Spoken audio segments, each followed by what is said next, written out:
हमारी दिल्ली सरकार के माननीय मंत्री आतिशी जी, सौरभ जी, कैलाश गहलोत जी, राजकुमार आनंद जी, भाई इमरान हुसैन जी, हमारे सभी सम्मानित विधायकगण, दिल्ली विधानसभा के उपाध्यक्ष राखी बिरलान जी, सभी कार्यकर्ता साथियों, दिल्ली की मेयर जिन्होंने 15 साल के भारतीय जनता पार्टी के कुशासन को उखाड़ फेंकने में महत्वपूर्ण भूमिका निभाई और अच्छा काम करके दिखा रही हैं, डॉक्टर शैली ओबराय, हमारी पार्टी के राष्ट्रीय सचिव भाई पंकज गुप्ता जी, साथियों और दोस्तों,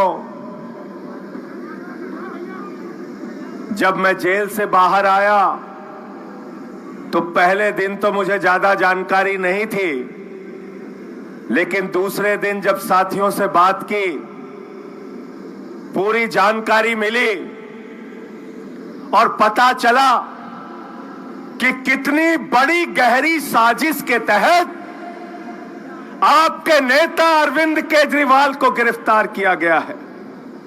याद रखना, गहरी साजिश के तहत मैं कह रहा हूं, इस जंतर मंतर के ऐतिहासिक धरती से पूरे देश को बताना चाहता हूं, अरविंद केजरीवाल जी ईमानदार थे, ईमानदार हैं, ईमानदार रहेंगे। अरविंद केजरीवाल जी मुख्यमंत्री थे, मुख्यमंत्री हैं, मुख्यमंत्री रहेंगे। और गहरी साजिश मैं क्यों कह रहा हूं? गहरी साजिश इसलिए कह रहा हूं कि भारतीय जनता पार्टी ने जो मुकदमा बनाया है केजरीवाल जी के खिलाफ, 10वीं का बच्चा अगर सुनेगा, 10वीं का बच्चा, ईडी तो छोड़ दो, होमगार्ड को भी जांच करने के लिए दे दिया जाए, सिविल डिफेंस वालों को भी जांच करने के लिए दे दिया जाए, तो 3 घंटे के अंदर बता देगा कि फर्जी मुकदमा है, फर्जी मुकदमा है। मिले थे आप? उसने कहा हाँ मिले थे। क्यों मिले थे? अपने चैरिटेबल ट्रस्ट के लिए जमीन चाहिए थी। उसके बयान लिए गए। 10 फरवरी तक उसने कुछ नहीं कहा, तो उसके बेटे को 10 फरवरी 2023 को गिरफ्तार करके भाजपाइयों की ईडी ने जेल में डाल दिया।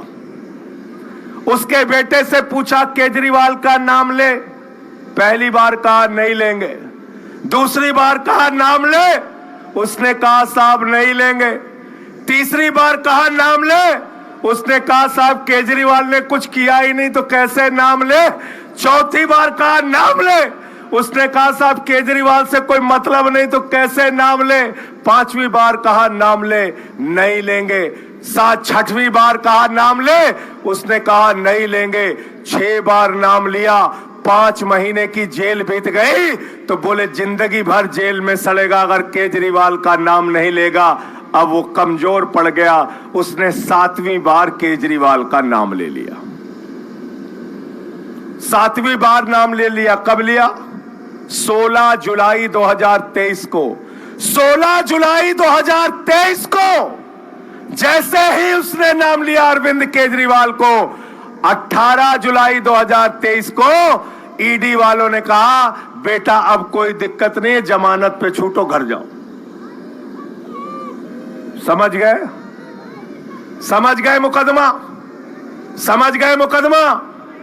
10वीं का बच्चा पता लगा सकता है ना इस बात का कि फर्जी मुकदमा है। 16 जुलाई को जैसे ही नाम लिया, 18 जुलाई को उसकी जमानत हो जाती है। 10 बयान बाप बेटे ने दिया। मंगुट्टा रेड्डी और राघव रेड्डी ने 10 बयान दिया। 10 बयान में बाप बेटे के अंतिम 2 बयानों को ईडी वालों ने कहा यह सही है, कोर्ट के सामने रख दिया। 8 बयानों को छिपा के रख लिया, बोले अनरिलाइड डॉक्यूमेंट है, जिसमें केजरीवाल के ईमानदारी का सबूत है। वो कागज ईडी छुपाती है। भारतीय जनता पार्टी की गहरी साजिश ये है साथियों। हमारे वकील गए न्यायालय के सामने, उन्होंने कहा हुजूर माई बाप, हम आरोपी जरूर हैं लेकिन हमारे कागज छिपाए क्यों जा रहे हैं, हमें दिखाइए तो। कोर्ट ने कहा भाई आरोपी का अधिकार है, सारे साक्ष्य उनको दिखाओ। जब वो ईडी के दफ्तर वकील पहुंचे तो हैरान हो गए, होश उनके उड़ गए। उन्होंने देखा 8 बयान में अरविंद केजरीवाल का नाम नहीं, सिर्फ 2 बयान में अरविंद केजरीवाल का नाम लिया गया और उसके आधार पर उठाकर उनको जेल में डाल दिया गया। तीसरा व्यक्ति है शरद रेड्डी। इसकी कहानी बड़ी मजेदार है, ध्यान से सुनना। शरद रेड्डी को ईडी ने कहा यह मुख्य घोटालेबाज है, किंग पिन है ये। 9 नवंबर 2022 को उसके घर में छापा पड़ा, 10 नवंबर 2022 को उसको गिरफ्तार कर लिया गया। 10 नवंबर 2022 से लेकर 25 अप्रैल 2023 तक 1-2 नहीं 12 बयान उसके लिए गए, 12 बयान। 10 बयान में उसमें अरविंद केजरीवाल का नाम नहीं लिया। अंतिम के 2 बयान में जब उसने केजरीवाल का नाम लिया तो ईडी वालों ने कहा बेटा अब तुम्हारी जमानत करा देंगे। उसने कहा कैसे होगी? बोले कह देना।